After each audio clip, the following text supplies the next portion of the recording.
The morning air felt heavy as Jack Donovan watched the Draconian patrol march through what was once downtown Seattle. Their scaled skin gleamed under the early sun, weapons held at ready positions. Humans on the street quickly moved aside, eyes down, shoulders hunched. No one wanted to attract attention. 30 years since they came. 30 years of living under their claws. Jack pulled his worn cap lower and turned down an alley. At 45, the former Marine still moved with purpose, though gray streaked his dark hair now. He passed 3 checkpoints before reaching the market, each requiring his work permit and identity card. The Draconians were nothing if not thorough with their control systems. "Morning, Betty." Jack nodded to the old woman selling synthetic vegetables. Her stand served as one of many drop points for the resistance. "Jack, cold day." Betty slipped a small data chip into his hand along with his change. "Word is they've increased patrols near the old hospital." Jack pocketed the chip. "Thanks for the heads up." The resistance had planned to use that route tonight. Plans would need to change now. Across the city in the Draconian Science Division, Alice Winters peered through a microscope at tissue samples. At 37, she was one of the few humans permitted to work directly with Draconian technology. Her blonde hair was pulled back tightly, her lab coat marking her as property of the Empire just as clearly as the tracking bracelet on her wrist. "Dr. Winters, Commander Krex requests your presence." The lab assistant, a young human named George Martinez, spoke quietly. Alice nodded, saving her work. Commander Krex oversaw all scientific research in the Northwest Quadrant. Being summoned was rarely good news. The Draconian stood nearly 8 feet tall, his scaled neck frill extending when Alice entered his office. Like all his kind, Krex had amber eyes with vertical pupils that never seemed to blink enough. "Your progress report is late, Dr. Winters." His voice rumbled, the translator giving his words an artificial precision. "The new samples required additional testing, Commander. I'll have it completed by tomorrow." Krex's clawed hand tapped his desk. "The Empire values efficiency. See that it doesn't happen again." "Yes, Commander." "How is your offspring?" The question caught Alice off guard. Draconians rarely expressed interest in human families. "Samuel is well, thank you for asking. The school reports he shows aptitude in mathematics. This is good. The Empire needs capable servants." Alice kept her face neutral. "He works hard. Ensure he continues to do so. You may go." Outside, Alice released her breath slowly. Every interaction with them was a test. 8-year-old Samuel Winters sat in the 3rd row of his classroom. The room was divided, Draconian children in better seats with newer tablets, human children in the back with outdated equipment. Teacher Vril, a female Draconian with lighter scales than the males, pointed to the display board. The Draconian Empire spans 73 systems. Humans occupy only Earth and 3 mining colonies. Who can tell me when Earth was brought into the Empire? A Draconian child raised his hand. 30 years ago, when humans foolishly resisted, first contact. Correct, Zex. Humans did not understand their place in the galactic order. Samuel looked down at his tablet. The history they taught wasn't what his mother had told him late at night. She spoke of invasion, not first contact, of resistance, not foolishness. After class, Samuel walked alone through the courtyard when someone called his name. He turned to see Traz, a young Draconian from his mathematics group. "Your solution to the orbital problem was correct," Traz said, keeping distance between them as was proper. "How did you calculate it so quickly?" Samuel hesitated. "Befriending. Draconians wasn't forbidden, but it wasn't encouraged either. I just saw the pattern. I would like to know more about this pattern." Traz's head tilted, a gesture Samuel had learned meant curiosity. "I could show you tomorrow during study period." A shadow fell over them. Lieutenant Vex, one of the school's security officers, loomed above. "Return to your dwelling area, human. Child, socializing outside designated periods is not permitted." Samuel nodded quickly and left, feeling Vex's cold eyes following him. At sunset, Jack met with his resistance cell in the basement of an abandoned warehouse. 6 people sat around a makeshift table. all that remained of what had once been hundreds of organized fighters. The north route is compromised, Jack said, displaying the information from Betty's chip. We'll need to go through the drainage tunnels. Olivia Parker, a former elementary school teacher who now specialized in communications, shook her head. The tunnels are flooded from last week's rain. Then we go high, Ryan Hudson suggested. The ex-construction worker knew every building that still stood. The old parking structures still connect 3 blocks. Jack considered this. Riskier but workable. Lisa, what's your timeline? Lisa Coleman looked up from her jury-rigged computer. Once a leading AI programmer, now she created chaos in draconian systems. The power grid will drop for exactly 90 seconds at 200 hours.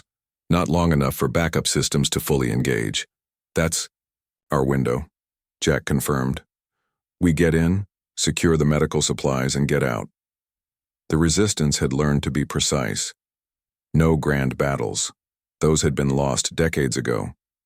Now they fought with small victories, keeping hope alive one operation at a time.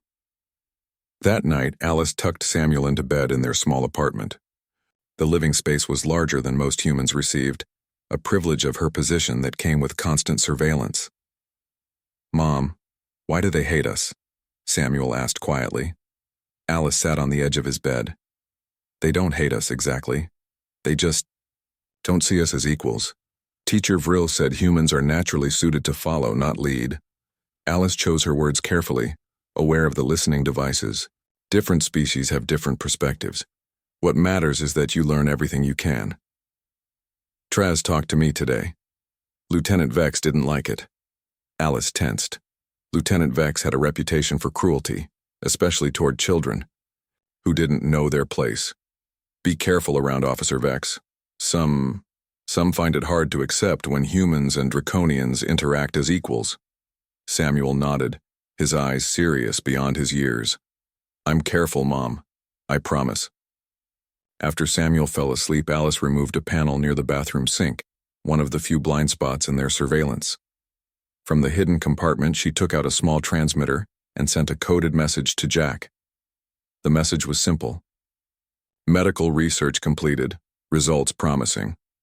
What it really meant: she had discovered a vulnerability in draconian biology, something that could give humans their first real advantage in 30 years. Across the city, as Jack prepared his team for the night's mission, he received the message and allowed himself a moment of hope. They had been fighting so long, sometimes it seemed impossible they would ever win, but they had to keep trying. For the children who had never known freedom. For Samuel's generation, who deserved more than lives of servitude. The draconians reigned, through fear. But fear could only control people who had something left to lose, and Jack Donovan knew something the draconians didn't yet understand. Humans were reaching the point where fear no longer worked. The mission had succeeded. Jack and his team secured enough medical supplies to treat the sick in the underground shelters for 3 months. No one was caught, no alarms triggered, but Jack felt uneasy as he walked through the morning market. 2 days later, the draconian patrols had doubled overnight. They're searching for something, Betty whispered as Jack purchased bread. Or someone. Jack nodded, watching a patrol scan civilians with portable DNA readers. Any word on what happened? Weapons shipment missing from their eastern depot. They think humans took it. Jack frowned. His network hadn't planned any weapons raid. Either another resistance cell had acted independently, or the draconians were using this as an excuse to tighten control. Both possibilities worried him. At the research facility, Alice worked quickly. Commander Krex had ordered all staff to complete projects ahead of schedule. The draconians were clearly preparing for something. Security protocols increased to level 3, George whispered as he passed her workstation. Military transports, arriving all morning. Alice kept her face neutral, but her heart raced. Level 3 meant additional monitoring, restricted movement between sectors, and extended curfew. She needed to warn Jack, but communications would be more difficult now. Dr. Winters. The cold voice of Lieutenant Vex came from behind her. Unlike most security officers who rotated between assignments, Vex had requested permanent posting to the Science Division. His interest in human researchers made everyone uncomfortable. "Lieutenant, can I help you?"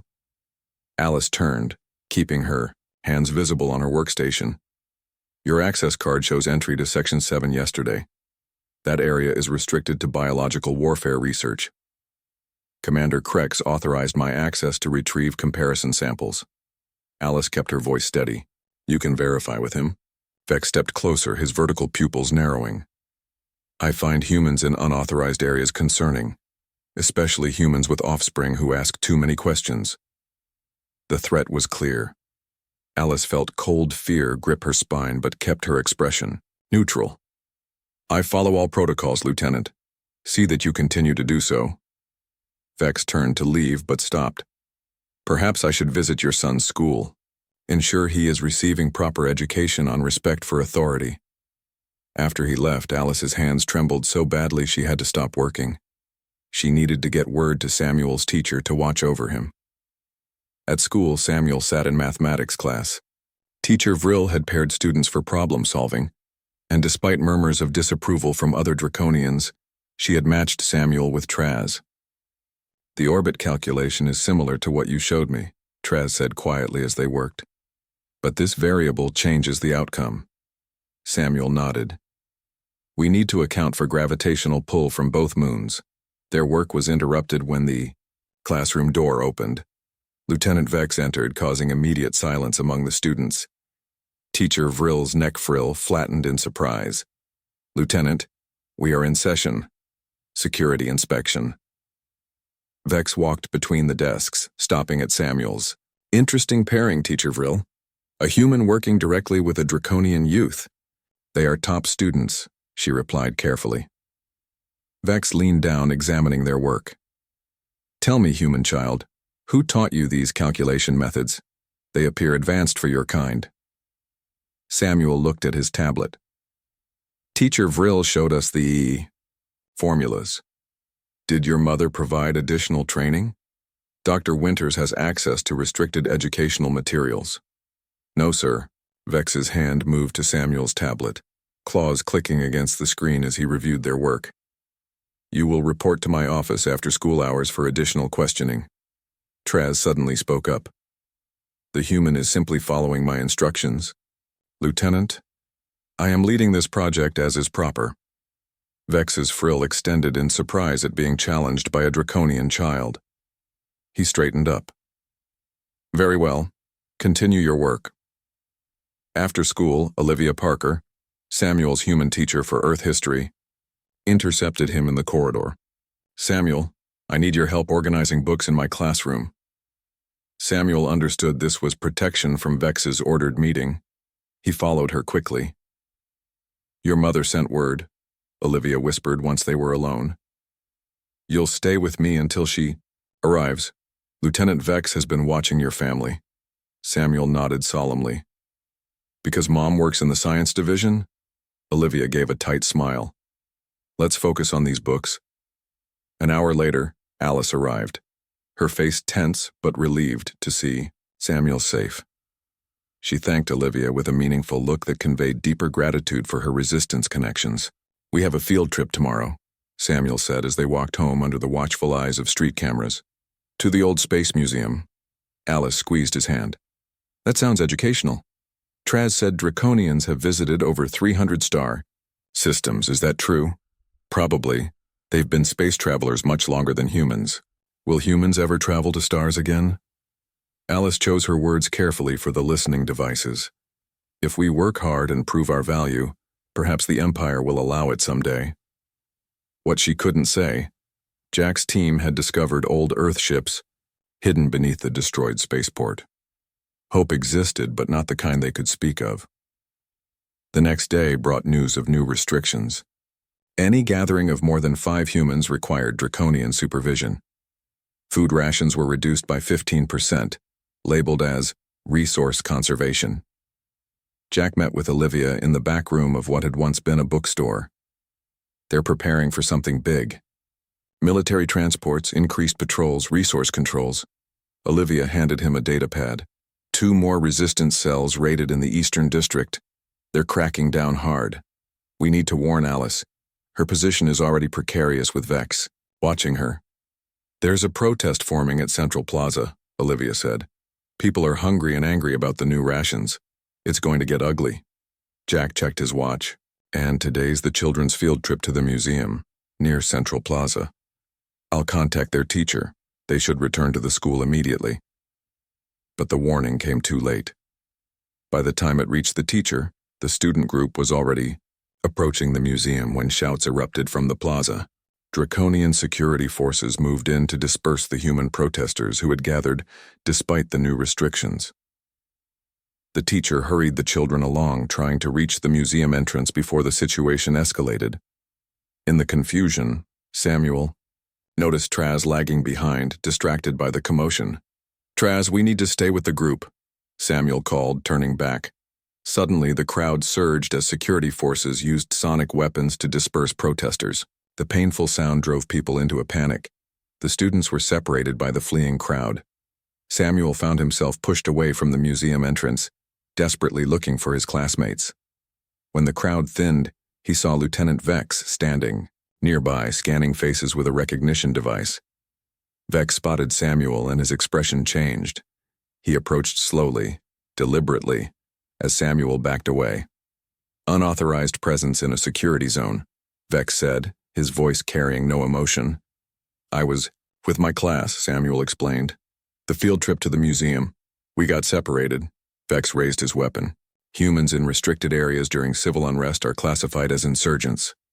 Please, I'm just trying to find my teacher." Several humans nearby witnessed what was happening. One man shouted, "He's just a child." Vex turned to them, frill extending, in warning. When he looked back, determination filled his eyes. The weapon discharged with a soft pulse. The news spread like wildfire through human communities. Samuel Winters, 8 years old, shot dead by Lieutenant Vex during the protest. The official Draconian report called it an unfortunate security incident. The child had entered a restricted area during civil unrest. Standard protocol was followed. But witnesses told a different story. They spoke of a deliberate act, of Vex recognizing the boy and making his choice with cold purpose. They spoke of a child pleading for help before the weapon discharged. Alice sat motionless in her apartment, surrounded by neighbors who had come to offer comfort but found no words adequate for such loss. Her face was blank, eyes fixed on nothing. The Draconian authorities had delivered Samuel's body with formal apologies for the unfortunate incident, and a document stating no charges would be filed against security personnel acting under emergency protocols. Jack stood by the window, watching Draconian patrols pass more frequently than usual. They expected human reaction to the child's death. They were ready for it. "Alice," he said softly, "we need to move you. It's not safe here anymore." She looked up slowly, as if waking from a deep sleep. "They gave me 3 days of mourning leave. Standard protocol." Her voice was hollow. "Vex will come for you next. He knows you're connected to the resistance. Let him come." Something shifted in Alice's eyes. Something cold and hard forming where grief had frozen her. "I have nothing left to lose." Jack recognized the look. He had seen it before in soldiers who had crossed a line from which there was no return. "That's why we need you alive. Come with me tonight." In the Draconian Command Center, Commander Krex reviewed security reports with growing concern. Humans were too quiet. Experience had taught him that when humans grew quiet, trouble was brewing. "Lieutenant Vex," he addressed the officer standing at attention before him, "your report states the child presented a security threat. He was in a restricted zone during civil unrest, Commander. Protocols were clear." Krex's frill twitched with irritation. "The child was part of a school group you personally knew about." "With respect, Commander, humans must learn their place. Making examples ensures compliance." "Examples?" Krex rose from his chair, towering over Vex. "The child was the offspring of our leading human scientist. Dr. Winter's research on bacterial infections has saved Draconian lives. Humans are replaceable. Another scientist can continue her work." Krex moved to the window overlooking the city. You fail to understand humans, Lieutenant. They form strong attachments to their offspring, stronger than we do. Their response to threats against their young is disproportionate. They are weak. They have no choice but to accept our rule. Perhaps. But unnecessary cruelty creates unnecessary risk. Krex turned back to Vex. You are reassigned to the mining colony on Mars, effective immediately. Vex's frill extended in shock. Commander, I protest this decision. Your protest is noted and rejected. You will depart on tomorrow's transport. But Vex would never reach Mars. As his transport prepared for departure the next morning, explosions rocked the landing pad. Not the crude bombs of previous resistance attacks, but precisely targeted charges that disabled the ship's engines without destroying the vessel. Across the city, similar explosions disabled draconian communication relays. Power grids fluctuated. Security systems failed. For the first time since the occupation began, the draconians faced a coordinated assault. In an underground bunker beneath the ruins of an old library, Jack gathered with resistance leaders from across the region. What had once been separate cells operating independently was now a unified force with a single purpose. We have 1 hour before their backup systems fully engage, he told the assembled group. Teams Alpha through Delta will secure the weapons caches. Teams Echo and Foxtrot will free the prisoners from the labor camps. Team Gamma will take the landing pad. A tall, thin man stood up. It was Admiral Greg Peterson, former commander of Earth's Defense Forces, who had gone into hiding after the surrender 30 years ago. I've remained silent too long, the Admiral said, his voice carrying the weight of decades of regret. When they came, I believed surrender would save more lives than resistance. I was wrong. He unfolded a set of plans on the table. These are the access codes and technical specifications for 3 Earth battleships hidden in the underwater base near Old Vancouver.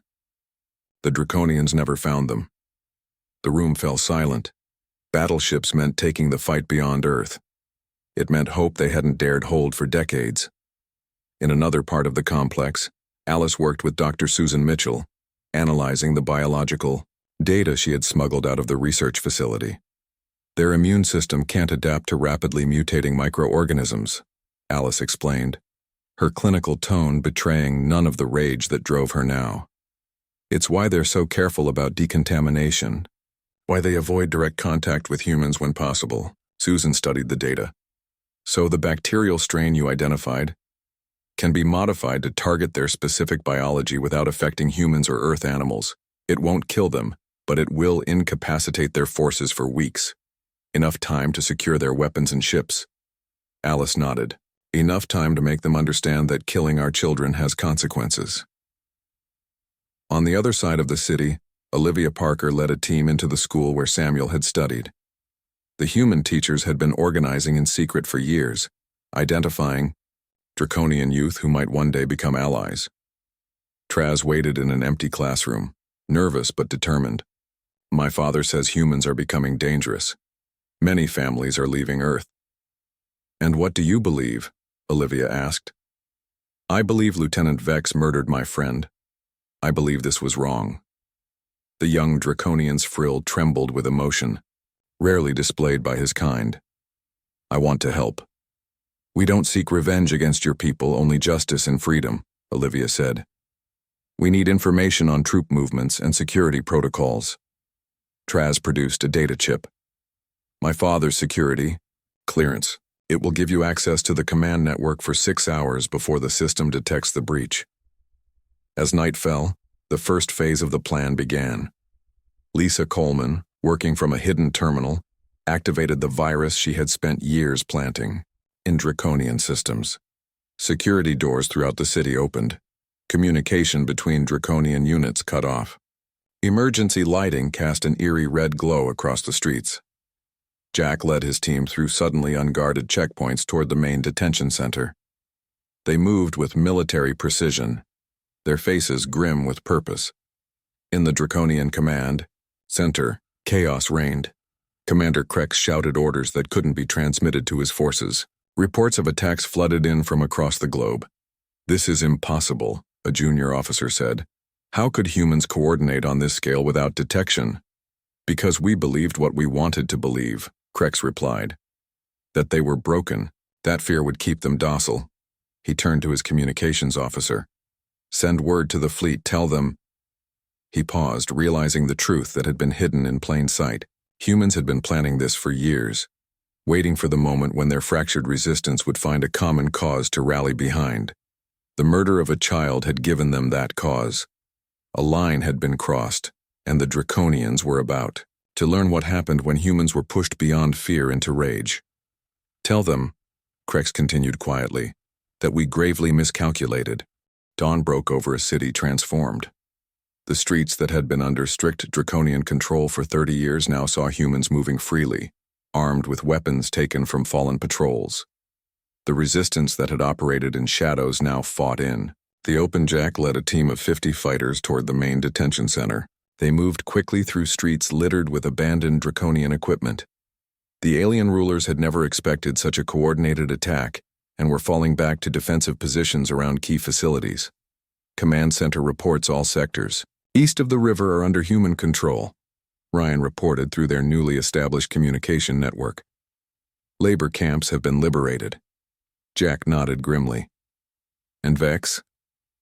His transport never made it off the ground. He's barricaded inside the spaceport command tower with about 20 guards. Keep me updated on his position. He doesn't leave this planet. At the Resistance headquarters, Alice worked with Dr. Mitchell to finalize their biological weapon. Years of studying Draconian physiology had revealed critical weaknesses that could be exploited without killing their oppressors outright. The delivery system is ready, Dr. Mitchell said, sealing containers of a clear liquid. Once released into their air filtration systems, the bacteria will spread through all connected Draconian habitats within hours. Alice checked the formula one final time. The bacteria would attack Draconian respiratory systems, causing severe difficulty breathing but not death. They would be incapacitated but alive, a mercy Lieutenant Vex had not shown Samuel.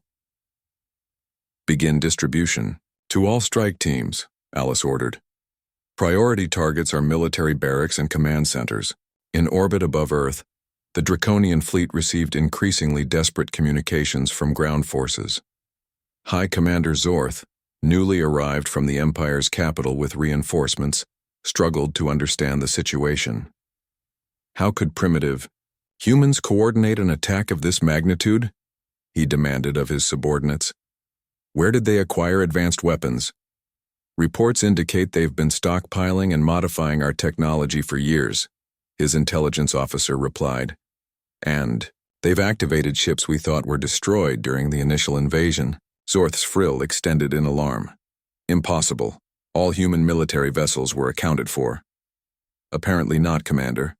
Long-range scanners detect 3 human battleships rising from the ocean near their former nation-state of Canada. Zorth turned to the tactical display. The human ships were old by Draconian standards, but still dangerous if armed. Deploy interceptors. Those ships must not reach orbit. But the Draconian response came too late. The human battleships had already launched their payloads, not conventional weapons, but thousands of small drones carrying the bacterial agent Alice had developed. In the city below, Lisa Coleman coordinated the Resistance's electronic warfare from a hidden bunker. Her fingers flew across salvaged keyboards as she exploited the backdoors she had spent decades planting in Draconian systems. Security grids are down in sectors 1 through 7, she reported to Jack. I've locked their weapon systems into safety mode. They can't fire without manual overrides. How long will it hold? Jack asked, leading his team through the now exposed corridors of the detention center.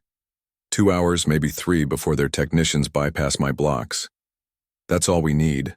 The detention center held thousands of humans arrested for minor infractions, or simply taken as examples to maintain fear. As Jack's team breached the final security door, they found guards already incapacitated by the bacterial agent that had been released through the ventilation system. Prisoners emerged from cells, blinking in disbelief at their sudden freedom.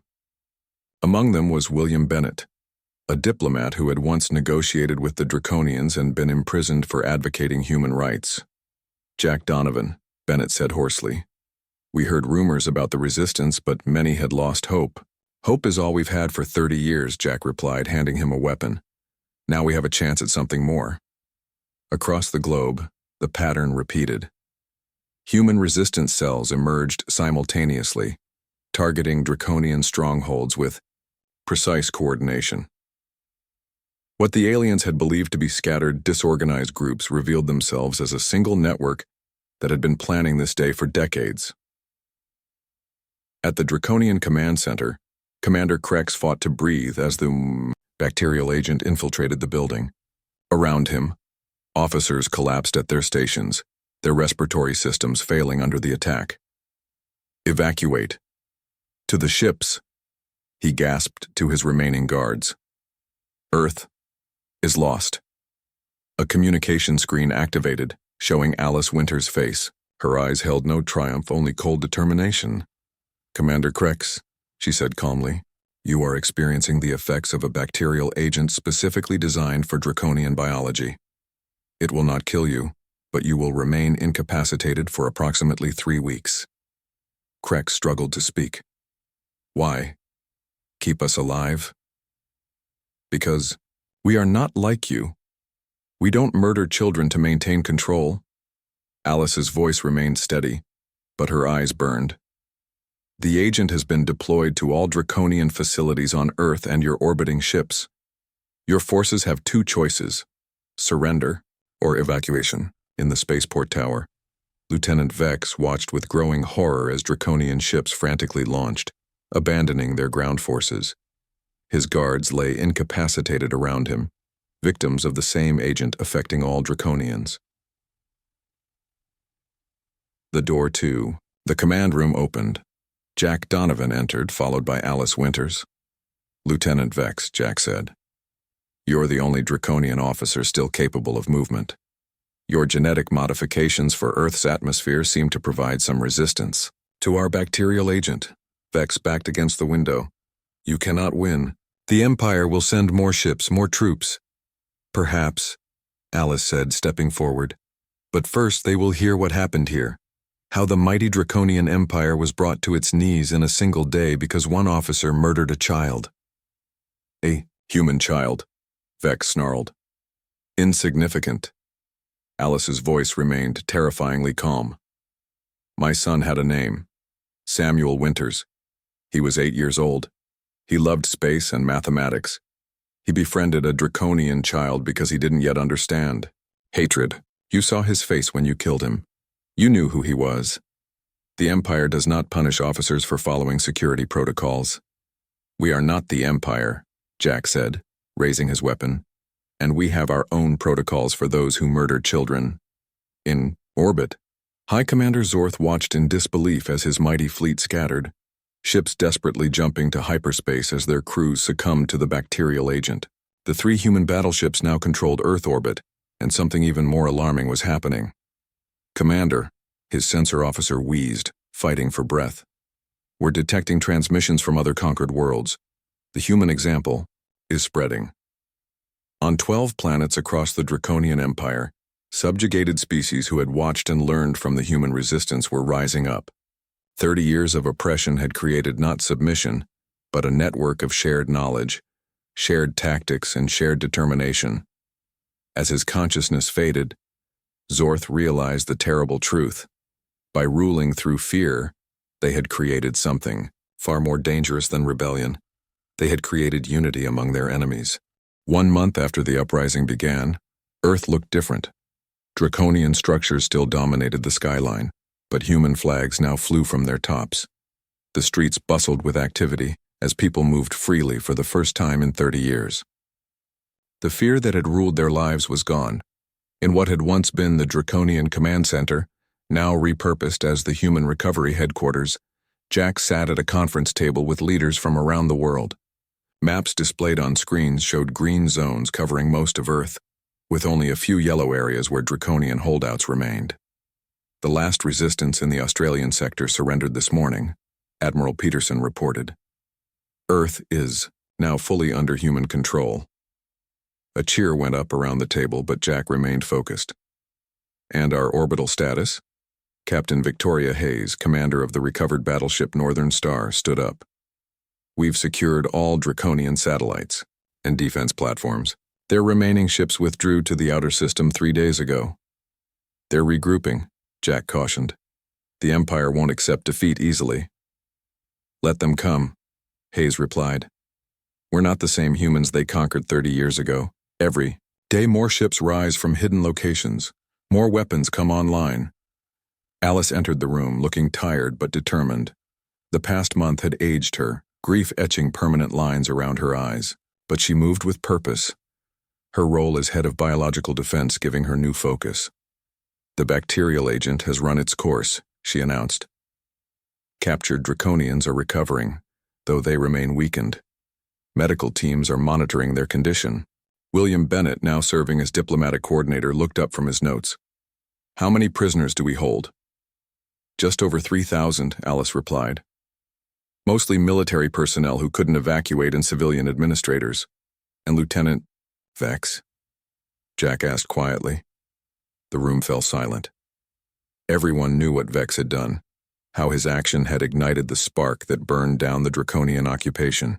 He remains in isolated confinement, Alice said. His modified physiology has fully recovered from the bacterial agent. Jack nodded. The Council will decide his fate tomorrow. For now, we have more urgent matters. The urgent matter was visible. On the largest screen, a massive Draconian fleet approaching from deep space. Nearly 100 ships led by the Imperial flagship carrying Supreme Overlord Drax himself. They'll reach Earth orbit in 3 days, Admiral Peterson said. Our recovered fleet numbers only 27 ships. We're outnumbered and outgunned. But not outsmarted, Lisa Coleman countered. She had spent weeks connecting with resistance movements on other conquered worlds.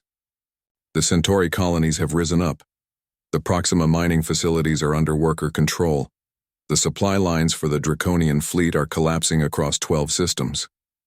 And we have something they don't expect, Alice added, bringing up schematics on her tablet. During my years in their research facility, I discovered more than just biological weaknesses. Their ship engines have a critical design flaw that their engineers covered up rather than admitting to their superiors. Jack studied the schematics. Can we exploit this? We already have, Alice said. The signal is ready to transmit when they enter range. It will trigger a cascade failure in their propulsion systems. In the detention facility across the city, Lieutenant Vex paced his cell. Unlike the other Draconian prisoners who were held, in group facilities he remained in isolation, protected from humans who might seek revenge. His door opened and Traz entered, flanked by human guards. The young Draconian had grown noticeably in the past month, his scales darkening toward adult coloration. Traitor, Vex hissed. You betray your own kind to side with humans. Traz's frill remained flat, a sign of control rare in youth. I did not betray our people. You did when you murdered a child for no reason. I followed protocols. You followed hatred, Traz countered. And now look what it brought us. Our people driven from Earth. Rebellions on a dozen worlds. The Empire crumbling. Vex turned away. The Supreme Overlord comes with the Imperial fleet. This human victory will be brief. I've been sent to inform you that tomorrow you face a human Justice Council, Traz said. Both humans and Draconians will judge your actions. No Draconian would condemn me for eliminating a potential threat. Traz moved closer. Samuel Winters was my friend. He posed no threat. And soon the Supreme Overlord will learn that ruling through fear creates the very enemies they most fear. On the third day, Earth's recovered fleet moved into defensive positions as the massive Draconian armada approached. Captain Hayes stood on the bridge of the Northern Star, watching the enemy ships fill her view screen. Transmission from the Imperial flagship, her communications officer reported. They're demanding immediate surrender and the return of all Draconian prisoners. Open a channel, Hayes ordered. The screen displayed Supreme Overlord Drax, his scales gleaming with ceremonial oils, his massive frill extended in a display of dominance. Human vessels, he began, your rebellion ends today. Surrender now and your deaths will be swift, Supreme Overlord, Hayes replied calmly. We offer you one chance to retreat. Earth is no longer your colony. We have transmitted our Declaration of Independence to all worlds in your empire. Drax's laugh was cold. Independence? You have no power to stand against the Imperial fleet. Perhaps you should check with your engine rooms before making such claims. Even as she spoke, Alice transmitted the signal from Earth's surface. Across the Draconian fleet, propulsion systems began failing as the hidden flaw was exploited. Ships drifted out of formation, emergency alerts flashing across their hulls. On the Imperial flagship, Drax roared in fury as his bridge crew reported cascading failures throughout the fleet. What trickery is this? Not trickery, Hayes replied. Knowledge. The same knowledge your empire tried to suppress for 30 years. Humans learn, adapt, and remember. You cannot defeat the entire empire. We already have, Hayes said. While you were gathering your fleet, we were communicating with every world you've conquered. The Centauri, the Proxima colonists, the Tau miners, they've all risen up. Your supply lines are cut. Your garrison worlds are in revolt. She leaned forward. And it all began when one of your officers murdered a human child named Samuel Winters. In the human recovery headquarters, Jack and Alice watched the transmission from the Northern Star. Around them, leaders from across Earth held their breath, as Supreme Overlord Drax faced the collapse of his empire's power. Your choices are simple, Hayes continued addressing Drax. Retreat beyond the solar system and negotiate peace terms or lose your entire fleet here today. For long moments, Drax said nothing. Then his frill slowly flattened against his neck. The draconian sign of submission, rarely seen from one of his rank. We will withdraw to discuss terms, he said stiffly. But know this, humans. You have changed the order of the galaxy today. Yes, Hayes agreed. We have. As the crippled draconian fleet limped away from Earth, celebrations erupted across the planet. 30 years of occupation had ended. Freedom had returned. In a quiet memorial garden planted where the protest had occurred, Alice knelt before a small stone marker bearing Samuel's name. Jack stood respectfully nearby. He would be proud, Jack said softly. His death changed everything. Alice touched the marker gently. He should be alive, playing with friends, learning, growing up. She stood slowly. But he would be proud that other children will now have that chance. Above them, the stars twinkled in a sky no longer dominated by draconian ships.